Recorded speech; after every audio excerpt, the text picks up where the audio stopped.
Welcome to the Long Thread podcast about spinning, stitching, and weaving by hand. The podcast is presented by Long Thread Media, publishers of Spin-Off, Handwoven, Piecework, and Little Looms magazines. Find us online at longthreadmedia.com. I'm your host, Long Thread Media co-founder Anne Marrow. Thanks to knitpicks.com for sponsoring this episode. Knitpicks is an online yarn store founded in 2002 with the goal of making knitting accessible, affordable, and approachable. Knitpicks yarns and products are recognized for their affordability, but the company also prioritizes sustainability in their yarns and other products. Alexis Wilson is Senior Director for Inventory, Merchandising, and Sourcing, and a longtime Knitpicks staff member. She spoke to me from her office near Vancouver, Washington. So Alexis, thanks for joining me. Thank you. It's very nice to join you, Anne. How are you? So when I started knitting, which was I guess around 2000, it's been almost 25 years. I remember that Knitpicks was one of the few things that I could find online in that era. So can you tell me a little bit about what Knitpicks has been through over the last 20-something years? Yeah. And how did you guys get to where you are today? Absolutely. So September is actually Knitpicks' anniversary month. So we will be 22 years old today, or this month. And Knitpicks started out as a sister brand to other companies that were under the same umbrella. We had Connecting Threads, which was fabric-based, and we had Artist Club, which was tole painting. And so they wanted to start a knitting company. So similar to those ventures, it was a catalog company that had a e-commerce site. And this was in 2002. So that was still pretty new to a lot of things. So when that started out, they carried third-party other brands' yarn lines and things like that. And then they started developing an audience for this. They realized that there weren't many, or at that time, there weren't many competitors for online businesses. And one of the things that Knitpicks really liked doing was going direct from the vendor to the consumer. So that is our direct-to-consumer channel with the online. Then around 2008, they started shifting to, well, a little before that, but they started shifting to developing their own yarn lines. So I think that happened more around 2006, where we started shifting to developing some yarn lines with mills in Peru. So Andean Treasure, which is our 100% alpaca line, and Wool of the Andes and Palette were started around that time. And those were 100% wool and 100% alpaca lines, and we brought those on. Then in 2008, we pretty much stopped carrying other people's yarns, and we went mostly just to our own proprietary yarn lines. And then it just kind of ramped up from there. So we started making all sorts of yarn. We have our superwash. Then we reached out and did some acrylics, which I think people assume that we do mostly acrylic, but really we do mostly natural fibers. So as the years went on, we started looking at the market. And in this time frame too, our understanding of online shopping changed a lot. So as consumers' practices changed, so did, we tried to adjust with it and things like that. But we still we only sell online our yarn. We do wholesale needle products to stores. So you might see some of our needle products out in the wild, but we really are just we're just an e-commerce business. And as as knitting does its ebbs and flows of popularity, we would see trends in that. And what was really fascinating is in the early 2010s, we basically were around 2 years behind on our online trends to what we were seeing in stores. So it would take our customers a couple years to get on those things, because again, being online, you don't get that impulse touch feel. So we really needed to look at products that had sustainability in the market so that we could develop those and bring good quality to our customers that they wanted to see. So we really started expanding with the different bases, blends, washability. It started out, Kelly Petkun was one of the founders of Knitpicks, and she was very much a knitter's knitter. So for her, she really wanted those really nice high-end fibers, a lot of natural wool and alpaca blends, a little cashmere in there. But what we started seeing with our customers were that they really wanted washable too. So, Superwash I Am started more easy care, which had like the acrylics in there or blends like Model and other plant fiber bases. And we just kind of expanded it. All the blends that are out there that people could possibly want to knit in, we are always playing with. So in its evolution, now we're seeing we've got a great core collection. We have about 67 different bases that are proprietary bases, and then which come in multiple weights of yarn. Like Wool of the Andes comes in sport all the way to bulky, and kind of a super bulky with our Fluff of the Andes, which is a riff off of it. And then we also have some other brands that we're starting to carry now. So we have our Bahram U from England. So we have Shepley. So we have some of the BFL blends. We have our Germantown, which is from Pennsylvania. We are also we'll have another European vendor coming out soon too, which will be a chenille yarn for us that we're going to try out.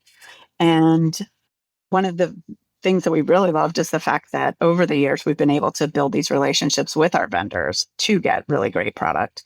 And in 2020, we actually got our first American wool on, which was the High Desert line, and that's the Shaniko wool.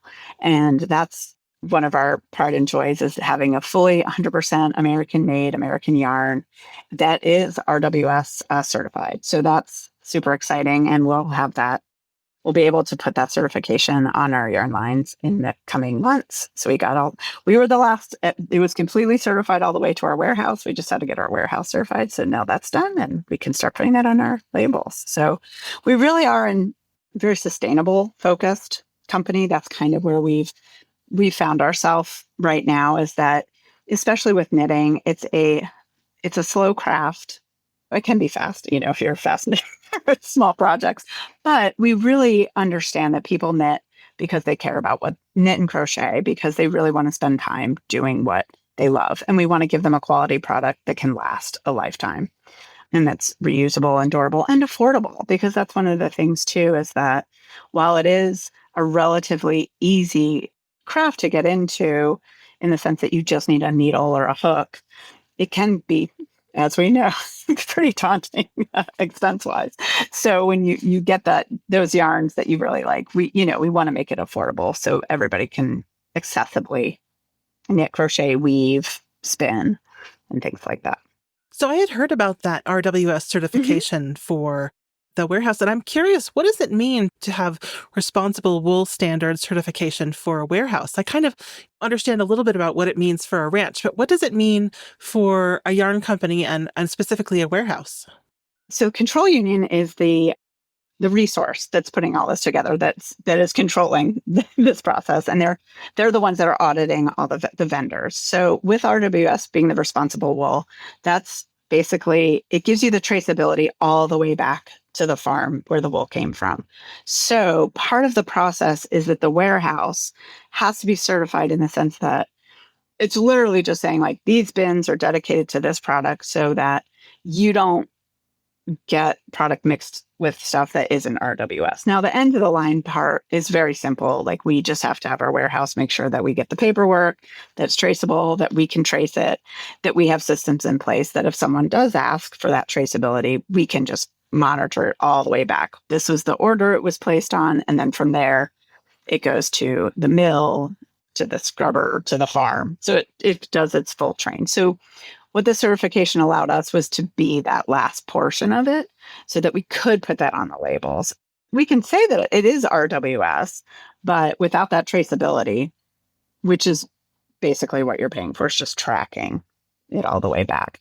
Because our mohair that we get is all our RMS, the responsible mohair standard, because that's just what our vendor buys. They won't buy anything but that. So like our Aloft line contains our MS in there. We just haven't certified the warehouse for that right now. So it's those things where we do have a lot of these certifications. We're OKO-Tech compliant with our dyes because of just the mills that we work with are also very much about sustainability and what's good for the land and their workers and the animals. Because it's their, their business. So they want to make sure that they're keeping it going and that's keeping it sustainable. So I had heard about this initiative from Jean Carver of yeah. Shanico, so I'd heard about High Desert, which is such a great yarn. Oh I my have gosh. knitted some mittens with it. That I'm not blend. excited for it to be cold, but I'm really excited to wear my mittens. I understand that. But I hadn't realized that, in a way, seems like High Desert is this sustainable yarn for Knit Picks, but it's actually just kind of one of your suite of sustainable yarns. It's not just like you guys have the one outlier. It's kind of, this fits in. And this is what makes it the outlier. It's just our first American wool, but that's just and it's 100% American wool, which is great. But when it comes down to it, I mean, we have our Wool of the Andes collection, our palette collection. These are all sustainable yarns. They're 100% wool coming from Peru. And Peru is very much, that is where they love the sheep and their alpaca. So they have these standards there too. So it's all a very sustainable process. I think part of the reason that we don't put that on the label so much and things like that, again, is the traceability does add a cost to it. And it's a cost that we just don't see necessarily the value that to put that on Wool of the Andes would make Wool of the Andes cost probably 30% more than it does right now. And we can say it's a sustainable yarn. We just don't need to put that labeling on there because we know our source for it. So, but that's the other thing that I think people don't realize about Knit Picks is that if they did remember it from way back 20 years ago when it was a bunch of other brands that we were carrying, or when they saw things for a long time, we had the make more for less motto, which was great. And we had like low price guarantees on things, but it was like our Bravo line, which is 100% acrylic. It did have our Wool of the Andes line, which is 100% wool. And then we had a cotton line, Dishy. And Dishy, which is our cotton line, it comes from India, but that's Okotex appliant. It comes from a closed circuit, basically a closed circuit facility. So all the water that they use to produce the cotton is recycled back and refiltered into their system. So it's a closed system, which makes it really sustainable because cotton uses a tremendous amount of water to produce it. So the fact that they're able to do that makes that a really wonderfully sustainable process for the cotton. Yeah, absolutely. And India's water quality is sometimes a little uneven. So to find a place that's doing that is pretty special. Yeah. And they did that in 2016. So that was absolutely wonderful to see that happen with that yarn. So it's really improved. And so the other partners that you mentioned, for example, like Germantown, which is made by Kilburn Woolens, or Baremu, which is in the UK. So they're kind of fitting in with your values in their own brand, but it sort of rounds out It does. And it helps us support other small vendors in the world and community. And because then, we're a different platform for them. And then one of the things that is exciting too is that we got to pick up some Barocco yarns to test out and sell too. So we'll have some Barocco on our site coming up later in September, early October. So I'm excited to see how they do on our site as well, since they're just in yarn shops. Yeah. So that'll be fun. Yeah. So tell me a little bit about your needles. I've certainly seen the needles in a couple different yarn stores near me. And I think over the years, I always recognize those purple cables, but there have been different kinds of needles that you guys have done over the years. Yeah. So what are you making now? So now our newest one, speaking of sustainable, our newest line that we're launching is the Forest Certified Sustainable Wood, FSC, or Forest Certified Sustainable Wood. And those are wood lines where, again, similar to the wool, the certification of is that the vendor is taking it from sustainable forests. It's getting traced. We can trace it right back to the source so that we know this is coming from a very responsible vendor. So our new needles, they're similar. They're going to be like our standard birch needles. So our wood needles are made out of a birch wood unless we have specialty woods that we use. And then it's a colored lamination on it. And what we have done with these is we've made them a little pointier because we have heard that people like slightly pointier needle. So that's really exciting. So we've got that line coming out this fall, and it's going to be in 2 colorways. I'm very excited about that. We also introduced last year our Reflections line, which was a stainless steel line, which is extra pointy, which is in response to, we had a nickel line of needles, but because there are nickel allergies in the world, what we decided to do was let's get away from that. Let's just make a stainless steel line so that everybody could use them. And what was nice about the stainless steel is that it's a little harder. So we were able to make even smaller needles in it and a little pointier. So we developed a sock yarn, a sock line for sock knitting and lace knitting. So they're smaller, pointier, and much better. We also developed a swivel needle with a stainless steel cable so that you don't have that kinking on it, which is really great. And then we just have specialty. So what we've been doing with our needles is, since our birch needles do really well, so we've just been coming up with different colorways, because who doesn't love a new color set of needles, right? Yeah. But we have every year we listen to customers' feedback. We try to improve things. We really do love our standard needles, but we know there's little tweaks in here and there that we can improve. So we came out with an aluminum line a few years ago for people that like aluminum. We have our different, we have the round needles. We have our 4 square needles. We launched 4 square needles DPNs in 6 inches, which was an ask for years that we needed. So it's slow. It's a little slow, but we kind of listen to what people want. We make tweaks, and then we include those in all our future needle sets. Cool. Yeah. And I know of Knit Picks mostly as a knitter, right? But that's not all. I mean, I had a colleague who did a lot of work with your crochet patterns, and also everything she does is in curio, I think, which is a cotton yarn that you guys do. So yeah.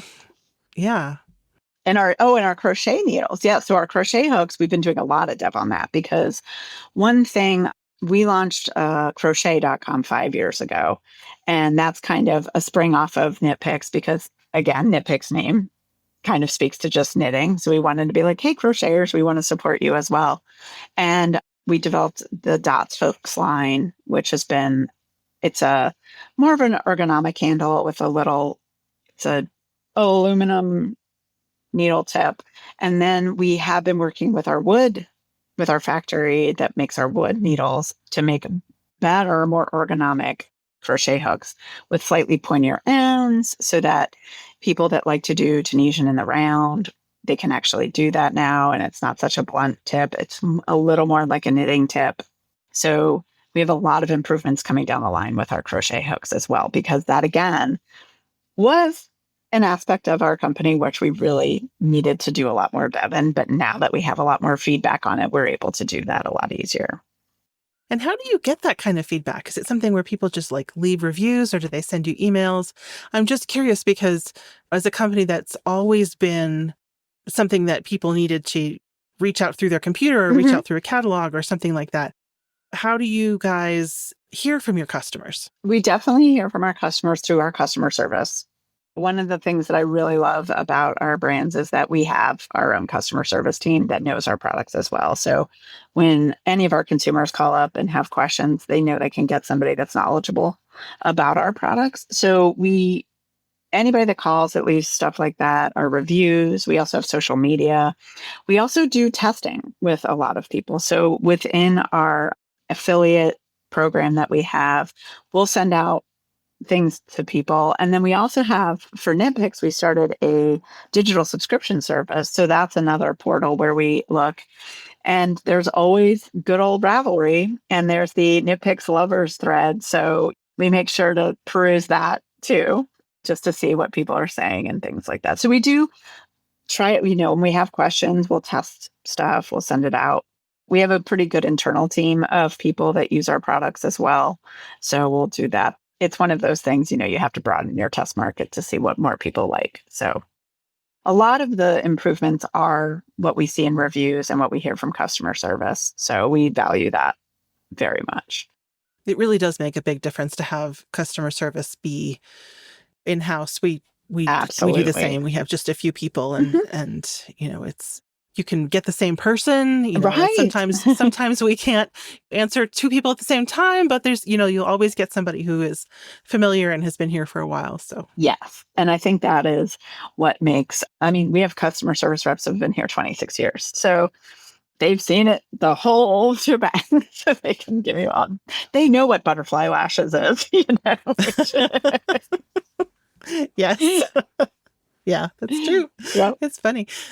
I think that being a company that's an e-commerce company and before that sort of a mail order company, Yeah. sometimes it's easy to have this impression of what a company is like. So if you make inexpensive yarns and it suggests that, there's a sort of a assumption that they're not high quality, or that if there isn't a storefront, then it's not real people working there. Things like that, where I think that people might get a different impression of what Knit Picks really means. Yeah. And that's one of the things when we would go out just locally, when we would do Knit in Public Day, which was always so fun to do, we would get people coming from all over and they're like, oh, there are people behind it. It's not an algorithm. It's not just somebody buying stuff. It's like, oh no, there are real people that knit and crochet, And also too, to the value part of it, I think what gets lost a lot of the times is that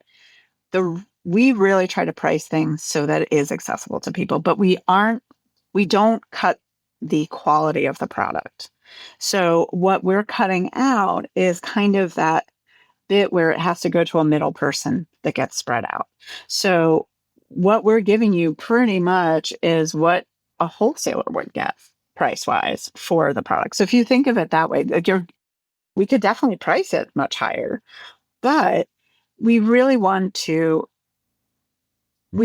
most people out there knitting and crocheting. And we really want people using yarn, the best of their ability. So for us, it's really more about what is the quality it's a quality value. So it's like we really are more about quality than we are to the value, but the value just comes from not having to have that middle, not having to have a storefront to run. So those costs of those things, like we have different costs, but they're not as much as having a bunch of storefronts and shelves and things like that. But the team is very much, we've got pattern designers, we have, pattern designers on team, we have our marketing people, we've got our merchandisers, there's me, there's our buyers, there's our graphic designers. So there's, it's a whole internal team of people that really care about what we do. And we have our photography in-house as well. So we shoot in-house. It's a lot of fun. But I think one of the things about being an e-commerce company only too is that because you feel like you can only buy it online, you can't see it and touch it in store, you're wondering like, why is that? Like, why can't we go into the store and touch it? And it's more just because we wanted to keep the costs down for that. But we have mini hanks that you can test out. And one of the nice things is if you are a first-time customer with us and you order stuff, you can always return it for free the first order. So, you don't have to pay for that. So there's kind of a no risk in a way if you just even wanted to test out some stuff for the first time.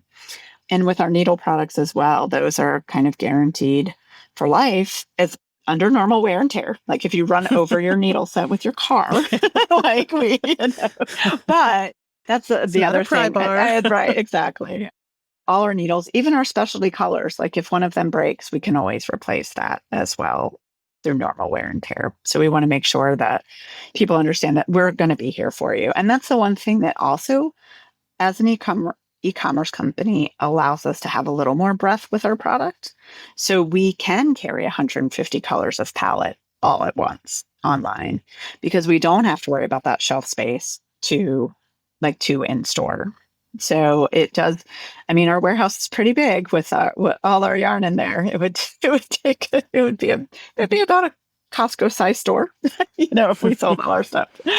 But it's fun. But one thing I think, that people who shop at Knit Picks, knitters buy yarn from multiple places. So, absolutely. I think the local yarn store is still something that's really important to a lot of people, both practically, but also sort of psychically. But it's not as though people always order from one or the other. Right. And that's one of the things I think that we've seen over, I mean, online e-commerce purchasing and online stores really only been around for less than 25 years, if we really think about it that way, because, the internet became the World Wide Web in 1996. We're coming on about 30 years of that, but there really weren't a lot of e-commerce businesses or businesses online. So what we've seen is where there was the initial anxiety of online, felt like a competition in a little way. Now I feel like there's more, we supplement each other, because you cannot, an e-commerce experience is not going to be the same as an in-person experience ever. We just can't compete with that, because you get to meet the person, you get to see the yarn, you get to hear the stories, you get the knowledge right there. You can ask those questions and get all that knowledge right there. And also, one of the things that we really love about our yarn stores is that they kind of tell us what their customers are seeing. They're the ones really leading the trends for us, because it's what those people are seeing that they like. But then once they know a yarn base, if they understand a blend, if they know what a wool with a 25 micron versus a wool with a 19.5 micron feels like, then they can go online and have a little more understanding. But if you just start going online and you're like, what does this mean? You don't know what that feel is. No one's telling you what the difference is. So there's a lot of education online that you really have to kind of know the lingo to get that. Whereas in a yarn store, you could walk in and just be like, I like this. What can I make with this? And they will help you walk through with that. That's the part of online that's a little challenging. And where, for us, especially because of what we do, we can't be really fad oriented with yarns. We kind of have to be in a more of a, we can do a trend of yarn. We can be a little more flexible with colors and things like that, but we can't just throw a brand new yarn line out on the market and expect, without a lot of education, and expect people to like go goo goo gaga over it. But if there's a yarn that gets distributed around that has a new fiber content in it, if it's a new process that comes out, like a good example is our Wonder Fluff line, which is it's the air blown, it's a tube, it's a nylon tube, and they air blow alpaca into it. So by yardage, it feels like a worsted weight, but in actuality, it knits and crochets up as a bulky weight because of the fact that it's so fluffy. But that technology, like, we launched with that, but it took a little while for the market to actually have other people start using it, for then people to be like, oh, we love that. And at the time when we launched it, luckily, we were going to consumer shows. So we were able to get that feedback initially and let people see it and feel it. And then when they held up a sweater that they're expecting to weigh, like 2 pounds, and it was like 6 ounces. They're like, what's going on? It was pretty amazing to kind of see those reactions and things like that. So I think we've gotten to a point, I think, with our buying and our understanding of, you go into a store because you want that experience and you want that. And then you go online, it's really more for a convenience in some regards. If you can wait for the shipping, I think that's our biggest holdback, is it is not instant gratification when it comes to that part of it. It's a little delayed gratification there.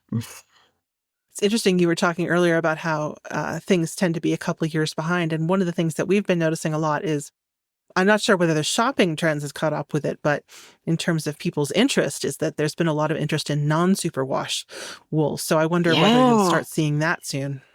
Actually, we started to see that starting, I think, around last year. And then, which was really interesting, we had another thing, speaking of interest, was almost all our yarn, except for one yarn line right now, is worsted spun. So that's that process. It's it's worsted spun. But we were seeing trends for woolen spun yarns. And so we did launch in the winter last December, Altiplano, which is a woolen spun yarn.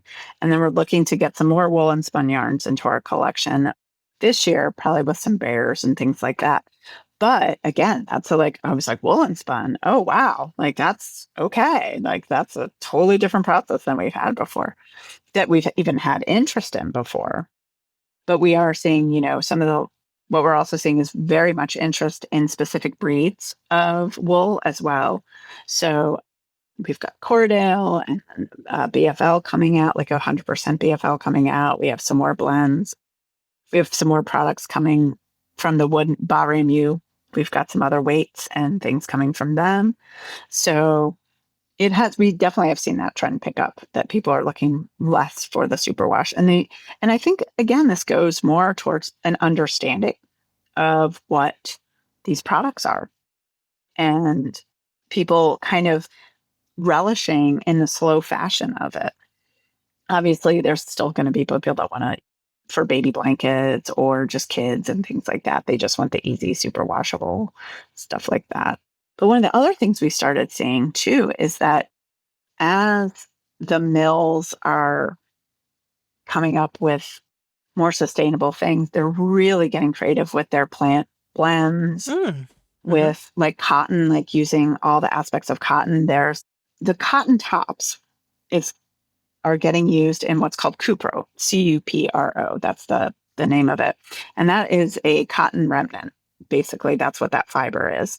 And it used to have a very chemical heavy induced process back in the 80s, and that was banned. But then Japan was like, no, we've got to figure out something to do with these cotton tops. We have so many of them. Like, what can we do with it? So they developed a really sustainable, again, another closed system for processing that. And we've started using it. We have a couple yarn lines that we have our Sania, which is a silk, and Cupro. And what's really fascinating about it is that cotton's very stiff and, dries your hands out when you use it. But Cupro acts like it's got some stretch to it, which is really fascinating. So we have a new yarn line coming out, Gauzy, which is wool and Cupro. So it's kind of a great in-between season yarn. It's got a nice shine to it, and it really makes a beautiful fabric when it's knit and crocheted, because there's just some stretch to that Cupro in there, which is really fascinating. That is so cool. Yeah. And then we came out with a yarn line over the summer, Oceana, which uses Sequel. And Sequel is a proprietary polyester, you could say, that's made out of recycled plastic bottles from the ocean that are, picked up for the ocean. So, and that I was crocheting with that over the weekend, actually making a really fun sweater. And that's very fluffy as well. So it does crochet and knit up pretty fast. But we are always looking for new bases that do add value and also are a little different, to try the different textures, to get the different fabrics out of that. And, we think people will really like. So when you're thinking about what to bring in for a new yarn, how does that go about? Do you talk to a mill who says, hey, we have this great new process? Or is it we're hearing that people really want this different weight? How does the development process work? The development process is actually my favorite part. It's so much fun. So there's a few things that we look at. First, I look at national and global trends in yarns, see what people are selling, to see like, okay, did we miss out on something? Are we not looking at that? But we have 7 vendors that we work with, and they send us twice a year just blends that they're working on, that they're seeing. And then there's a huge show in Florence every year. It's called Pitti Felitti, which is the international yarn show pretty much. And it's all vendors from all over the world. And Italy is really where a lot of the innovations for the different kind of machinery that is used all over the world for basing, like I mentioned, like the nylon tube that was a machine invented in Italy. They're very big on the processes there. So they have a big event, and they'll showcase hundreds of different blends and different kinds of, formats and things like that. And then you really kind of just go with your gut and see what's out there. And that's why for us, I kind of wait a year or two to see, like, okay, I see in yarn shops, they picked up, it could be a boucle or something like that. And it's like, oh, boucle's back. Well, we do have boucles in Bear, so we're like, let's just dye some boucle and see what happens. And we did that last year, and who knew? People like boucle again. So it's those things that, we are paying attention to what people are asking for. And sometimes it seems like we don't listen as fast as people would like, but with the development process, let me get back on track there. We go out to our vendors, and if they do submit something that we're like, hey, this is close, but not right, we work with them and develop a specific blend to it. Like if we want a better micron count on the wool, if we want a higher blend ratio, or if there's something where we would like to have, we can kind of finesse it with them with the ratios and then the weights that we're looking for in the plies. So that becomes very nuanced there, where we end up testing a bunch of samples, see what washes well, what doesn't, see what knits well and doesn't. Because there's some that we've tried and gotten it back and we're like, nope, did not hit the mark that we thought it was going to hit. It happens. We test stuff, but Yeah, that's what makes it a test. exactly. Or it's something that maybe it was more of a fad yarn than a trend yarn, and we just ended up catching the tail end of it, kind of thing. Or just the other thing too is the US market is so different from the international market that there are things that are super popular in Europe that just don't even ever make it over to the US in popularity. So it's interesting to work with European vendors and even our Peruvian vendors, because a lot of their businesses in Europe as well. They will kind of make samples that lean towards that. And then we just have to be like, well, that's just not happening over here. Like, I'm glad they love it. It's not happening on this side of the world. So, It's funny. Color is one of those things where there's a pretty well documented trend and cycle and things like that. And you mentioned that you'd have to have all 150 colors of palette. And boy, I would think it would be kind of daunting to think about adding or subtracting from that line at this point, because, what if somebody needs a ball? Exactly. And that's one of the things. So palette is one of our lines that kind of, I'll say that it's a sacred cow in the sense that that line we really can't mess with. And the only time so one of the things we do with palette is we'll introduce limited edition colors. And with that gives us an idea of like, okay, we'll go to the color trends that are going on and we'll release a limited edition color palette and see, okay, of these colors that we've introduced, are any of these hitting as core colors, and are they beating out another core color? And that's when we make that horrible decision of, do we discontinue this color? Bring in this new one, which sometimes people do get very sad, but we try to give as much warning as possible if we're going to discontinue a color, because we know those people but we're like, we've got one that's a little bit better, so that's kind of where we go with there. And speaking of, palette will have new colors in winter. So I'm in January of 2025. So I'm excited for that release. And same with Wool of the Andes in the worsted line. We're doing that. And then we're also going to be offering palette and Wool of the Andes, palette and fingering, and Wool of the Andes and worsted on cones in January. So I'm very excited about that. So for our sweater knitters and for our weavers, I'm hoping that lands pretty well with them. Yeah. And some of your cottons are available on cones as well, right? Correct. Our Dishy line is available on cones, and we've expanded that. So this fall, there will be additional colors in Dishy available on cones. There are so many yarns available on cones, but they tend to be finer. So finding something that is appropriate for my rigid huddle loom on a cone is fairly unusual. There are not as many of those. That's what I've heard. So we're like, we're going to do it. We're going to finally do it and see what happens. Yeah. Cool. That's awesome. And we also, speaking of looms and things like that, we also have a pretty large roving program in our core bases that we carry. So you can always do Wool of the Andes in roving. We have Swish in roving. We have, I think we're going to have the High Desert base in roving, which I'm excited to see what people will do with that. And we also have a Big Bear program. So our yarn bases we carry in bear. I'm thinking RAR. I know, not bear. B-A-R-E. And we have Stroll, which is our sock yarn, our core sock yarn. That one is also, and Gloss, which has a little bit of silk in there. So that one's a nice fun one too. But those are also things that we really try to support too, is the indie dyeing community as well.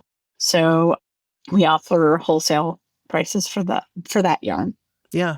For the bear dyers. So we do try to reach a little bit of everybody there.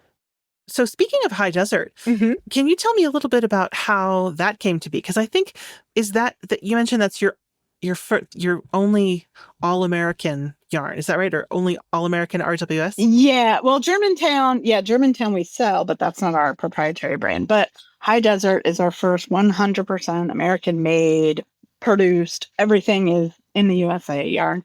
That's something we had been talking about wanting to do for a while. But one of the things is that with US manufacturing kind of being split apart and moving out, it was really hard to find the kind of facilities that could do it all for us. Otherwise, we'd have to go find the wool, then go get it scrubbed and cleaned and carded, and then, made into tops, and then get the tops dyed by somebody else, and then get it hanked. And so the process of actually doing that was pretty daunting with all the steps. And then it just meant the cost was going to be kind of really high. Our former brand director a few years ago, about 4 or 5 years ago, I think it's 5 years now, she actually saw Jeannie Carver speak and was like, oh that'll my give gosh, you chills. That'll give you chills. Right. And so she was like, oh, she's local. Like, she's down the street from us. Well, not literally. She's about 200 miles away, but she's in the state of Oregon. Like, she's really close. So they met with her, had a call with her and talked to her about it. And she was like, oh my gosh, yes, let's do this. I've got a mill for you that can do this. They buy my yarn already. Like, let's make a blend. Let's do this. So once we got in touch with Jeannie and she set the wheels in motion, we got that started. And it took about 8 months to get the whole process rolling and going. And we developed a worsted weight and sport weight. And we've expanded the color palette. It was originally like an original, pretty basic, like 12 colors. And now I think we're up to 24 and we have a tweed line. It was really great. And Jeannie's such a wonderful partner and what she's doing. And with not only is she really trying to help the farmers, but she's trying to like the herders, the land, she's the one really putting all this into process. And the fact that we get to work with her and do this is amazing. But yeah, that was such a fun experience working with her and just her support of what we do and also pushing us too to get the RWS so that we can say we're the first US 100% made RWS wool. So that is something that we'll be shouting from the rooftops as soon as we get that first batch of shipment in with those labels on there.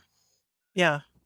And, working with everybody along the chain and sort of it. Oh, absolutely. I think of it being sort of her reputation, but also the force of her character, because everybody has to, with the traceability, everybody has to be in on it. But right. The whole idea, the whole concept is she had to get Meridian Mills, then all these willing, happy partners, but had to string it all together, so to speak. And she did. And she got Chargiers in Texas who does the scrubbing.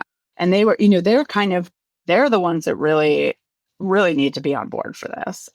But I think by growing this and seeing the growth that we get from this, we're bringing industry back to the US, which is fantastic, because that's one of the things that I've always, even though our factory for our needles is in China, we run that factory. So it's run with American standards. It's not a sweatshop. That's the thing. It's like we own that factory. So we make sure it meets all the standards for human rights and all those things. So, and we want to make great products, and we want to make great products that people are proud of owning, that they want to buy.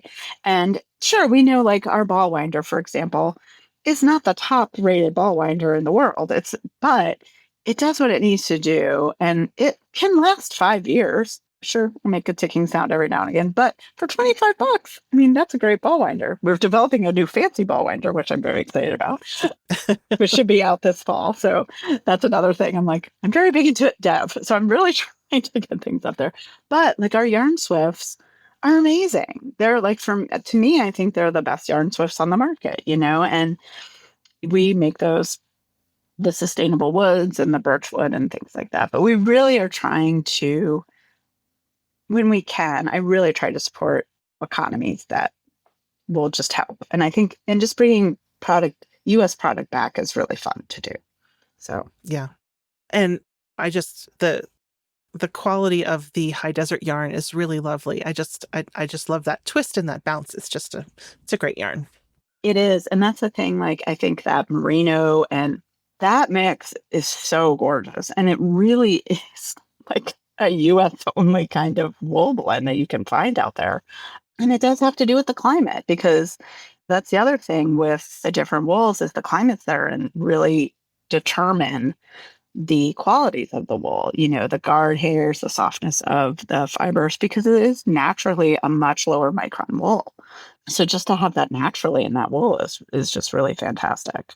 And Meridian does a really great job of spinning the twists that we did with them. So they are also a wonderful partner as well. So that's the other thing that, being in the inventory part of the business, I really do work with our vendors and I get to talk to them and I have relationships with all of them. So it's not like we're just buying this from, some factory. Like, it's not a Temu product, basically. Yeah. Like, that's the thing I think is that no, I care about what we purchase and who we work with. So Alexis, sometimes I second guess myself when I buy a pound of yarn. I know. How much do you buy it by? Like, how many pounds of yarn do you buy at a time? Me personally, No. like from our vendors. So Yeah. This is the interesting thing. So we buy in kilos. So Okay. I would say any particular yarn line, I think we have a minimum order of 60, anywhere from 60 to 300 kilos per color that we have to buy. So think 100 grams, that's 600 to 3,000 balls per color that we have to buy at any one time per color. So that's the other tricky part too, is like, it's really like investing in those buys too, because it's a lot. I think we did something like, and these are going to be metric tons, so they're 1,000 kilos per ton. I think we did 12 tons of pallet last year. So Wow. that's like, I mean, it's just insane amount of wool that we purchased. And it's fun seeing it that way. So pound wise, I want to say for every kilo, it's basically 1 pound is 4.4 hanks. So that would 4,400 grams. I just happen to know. So I want to say it's around. So a kilo would be 2.2 pounds in yarn. Yep. Yeah. Yep. So so it's a lot. We buy, By a lot. hundreds of thousands of pounds of yarn. And that it also makes me think, okay, so why is traceability important? I mean, geez, just put it all in the same place. But when you're talking about 100 metric tons of yarn, Right. It's insane.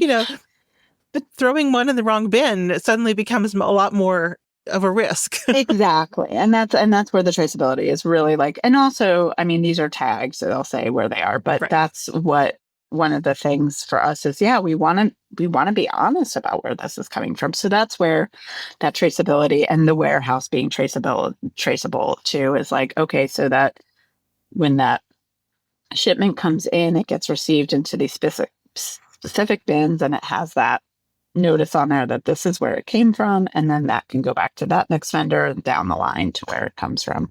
But also too, with natural fibers, there's all sorts of natural disasters that could happen that could affect supply. So that's one of the things that also makes yarn interesting and tricky sometimes is, were there floods in the cotton farms? Was there a landslide and they couldn't get to shear the alpaca? So we run into all sorts of things that we have to just monitor and keep track of too. So Yeah, it's easy to forget that yarn is an agricultural product. exactly. And I think that is, whenever I talk about that, I'm like, you realize like we still have to figure out what's going on in the world and make sure that we get what we need. So how many of you are there in this giant warehouse? I have this picture of Alexis with a hard hat driving a forklift, but I wish. that can't be accurate. How many folks are part of the Knit Picks team that's making all these decisions and and choosing all yeah. these yarns? So the Knit Picks team, so our corporate offices are in Vancouver, Washington, and that's kind of where the heart and soul of the team is. And there's only about 8 of us that make all these decisions. And so we've got our marketing people, our merchandisers, our graphic designers, our pattern designers, and our buyers for yarn and needle products. And so we're a really tight knit Knit Picks little team, team that makes these decisions. But then we do have the support of our warehouse in Ohio, but that supports 4 other brands. So at the warehouse, there's about 65 people that are milling around, shipping and receiving and things like that. But the core team is pretty small for everything that we do. So What's a merchandiser?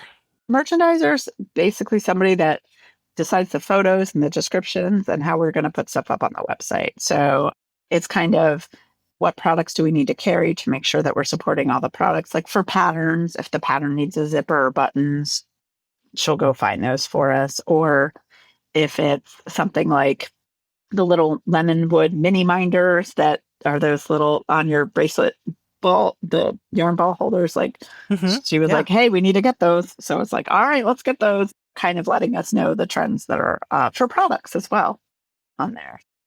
So if the main warehouse is in Ohio, how full are the closets in the office? Oh my gosh, the closets are very full. Like I wish because we get all the samples here. So that's what's really fun. So we get samples of everything here. And since we do our photography in Vancouver, they send to make sure we get all the yarn products here as well. But when we do testing, like right now, I'm looking over at my coworker's desk who has all our samples on it, and it's just overflowing. It's fun. But one of everything, right? Oh, so absolutely. At least you would have to everything. have like a Fair Isle or striped sweater if you were going to do something. Exactly. Yeah, that's the other thing. There aren't that many. There's only we don't get that many of everything in. So, but it's fun it's when you have a bad day, you just go back into our yarn alley and you just look at all the colors and you touch everything, and it makes you feel better. Yarn alley. I love it. Yeah. One of the things I was going to ask you about is sometimes when I speak to people, they have trouble not putting their hands in front of their face or patting their desks. And so I'll often tell them to go get a yarn pet. And I should have told you to go get a yarn pet. You should have. I have one in front of me. I have lots around me. I should, squishing some chenille right now. Ooh. Nice. That is one of the joys of the job. Yes, it really is. And it's funny too, because when I started 10 years ago, like I started knitting in the early 2000s, and it was a friend got me just a kit with a very bad acrylic yarn and aluminum needles, which I highly don't recommend that combination together unless you're accomplished, because it was a disaster for me. And I was like, I'm never going to get this. But I still really tried to work at it. And then when I started working here, I was like, oh, I had access to the natural fibers. And I was like, wait, these stick on needles better. Oh, I should use wood needles. Oh, let me try that combo. And it was just like, I enjoyed this a lot. And then within a year, I could touch different fiber bases and know if it was wool, alpaca, cotton, acrylic. The ones that catch me off guard sometimes are some of the blends, but where there's like, wait, is that a cotton in there? Or is that an acrylic in there? It's kind of, but otherwise, that's one thing that was just really fascinating too, is your touch sensitivity to the yarns. You start developing as you touch them more as well. And then you get to learn the different qualities around them, which makes it really fun. So that's one of the fun parts for me, is just really kind of, as my knowledge has gone on with it, is like speaking to way back to like how we develop, is like, okay, what are we missing in our collection that we could use? Yeah. Great. Well, Alexis, thank you so much. I can't wait to see what comes along next. I know. I'm excited. See you guys. I'm excited. Yeah, I hope. And that's the other thing. If anybody has any questions, they can always contact our customer service department. They're here to help. They can email us or, tag our socials, or just leave a glowing review about one of our products, because the reviews really do help, because then it lets other people know that, there are real people out there using it too. And from the reviews, if there's issues, we definitely read those. So We want to make improvements all the time.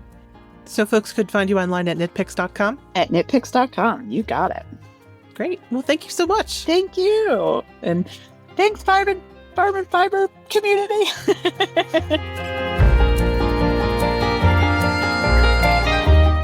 Thanks to our sponsors for supporting the podcast. Thank you for listening to the Long Thread Podcast. If you've enjoyed this episode, please rate the show and leave us a comment on Apple Podcasts or your favorite podcast platform. Thanks again.